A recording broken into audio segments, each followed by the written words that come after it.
Hey guys, it's Miss Roberts. This is my second attempt at making a video to send home to you about getting ready to do some homeschooling at school or e-learning with Miss Roberts.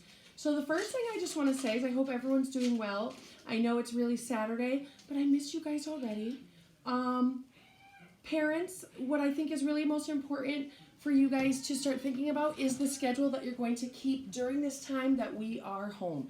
One of the most important things about keeping a schedule is everybody knows what's expected. There's no question. Something to make that even easier for you, moms and dads and grandparents and guardians, is to have your child and students get in on the action. Have them help you with the schedule. What do you want to do during these times? So one of the things you can do is take a look at the schedule I sent you. I actually wrote it down by hand for myself, but I sent you guys a schedule on Dojo that actually broke down the day. So before 9 o'clock is wake up time.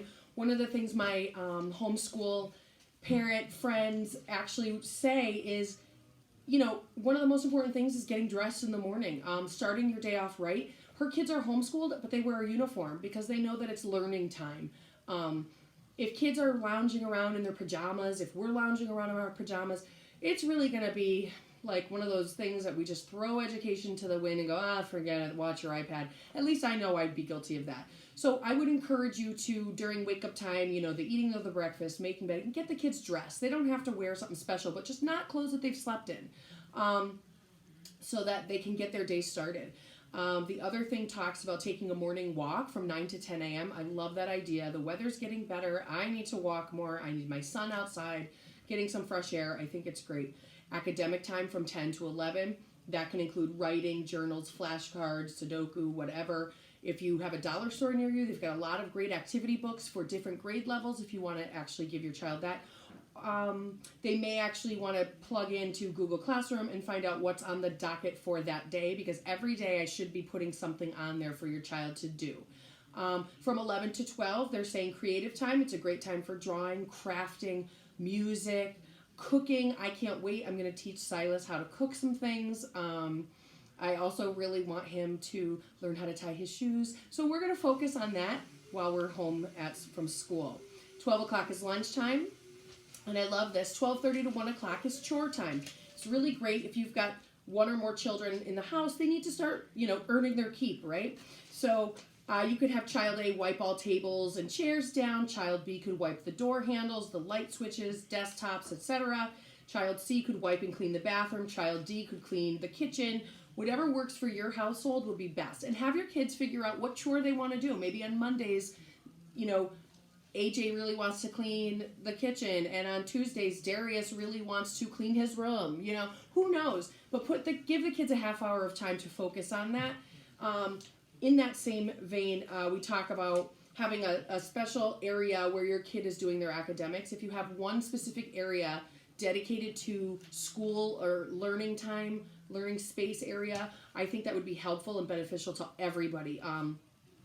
I'm trying to clean out our dining room. It's filled with laundry and toys and all kinds of stuff, and I'm looking at Christmas presents that still need to be delivered. So I need to get myself organized and get that going as well, so that we will have a space to converse, you and me, and I will have a space to work with my own child. From 1 to 2:30 is quiet time. They suggest reading, puzzles, even taking a nap, but no electronics during this time. I think that's important. We unplug ourselves from our phones and our Wi-Fi and our TVs, and we just relax. I gave all the kids an option to borrow a book from my classroom library. Unfortunately, shockingly, no one took me up on that.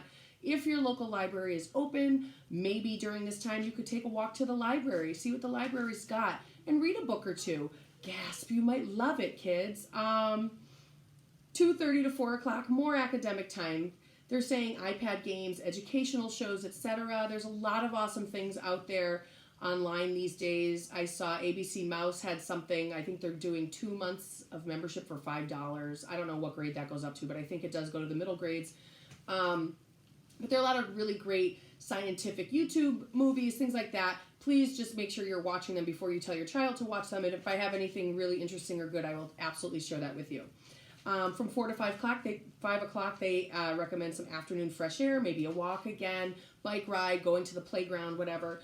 having some fresh air, playing outside is not going to hurt anybody. As far as I know, playgrounds are not restricted at this time. 5 to 6 o'clock dinner time. Again, great time to talk about how everyone's day's going. What is everybody feeling? What's working, what's not working. It's a great time to kind of tweak and get ready for the next day. 6 to 8 o'clock, free TV time. We all love our TV. I know a lot of, what do they call those things? Like apps like Hulu and Disney Plus and Netflix. They're all putting out new things. And I heard Disney Plus is going to release Frozen 2 3 months early for those of us that are home. So I can't wait to learn all the songs and sing them to all of your children. They love my voice. During this free TV time, it's a great time to get everybody ready for bed. The showers, the nighttime routines, etc. And then 8 o'clock is a really fantastic time for bedtime for most of our children, even middle schoolers. They need the sleep more than ever during these grades. But, if you have a kid that followed the rules, didn't fight, everybody got along, they did their job, and they did a good one, they did their best job for the day, let them stay up till 9. I don't know.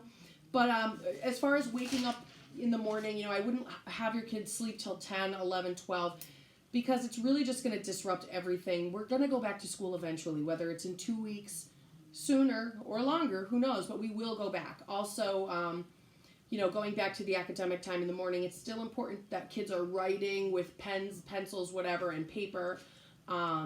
We are still going to take MCAS exams, so they really should be reading. There's no doubt in my mind that they're not going to cancel MCAS. They're just going to reschedule it. So let's get our kids ready and focused, which is why ELA is working so hard to have something ready for your kids to work on. What else? I wanted to talk about, I think that's really it for now. I want to keep this as short as possible. My last video was like 15 minutes, so now we're working at about 7 minutes. Also transition times for every kid is different. I know some of you out there have children who do not transition well right away. Think of something that will ease your child into the next activity or whatever. Again, I really think it's important that they help you with this schedule. If they help create it, they're going to really follow it. Your kids are all so smart, and this is really awful that we're not going to see each other for a couple weeks, but I'm really excited to see how this iPad, everything works out. Let's use these to our advantage. So moms, dads, whoever's at home, kids, email me, send me messages, whatever it is. If you have questions, concerns that you want to share with other parents, other kids, let me know. Other than that, I'm going to try and put a video up every day, and Monday you should have your first assignment ready for you in Google Classroom. So please make sure that you're logging on to Google Classroom. If you don't have the code or you don't remember the code, reach out to me and I will make sure that you guys get it. Parents, you are invited as well, so I will probably put something up on Dojo just to let everybody know the code. All right, I hope everybody has a wonderful Saturday night and you guys are all ready for learning on Monday, okay? I miss you all and I'll talk to you soon. Bye.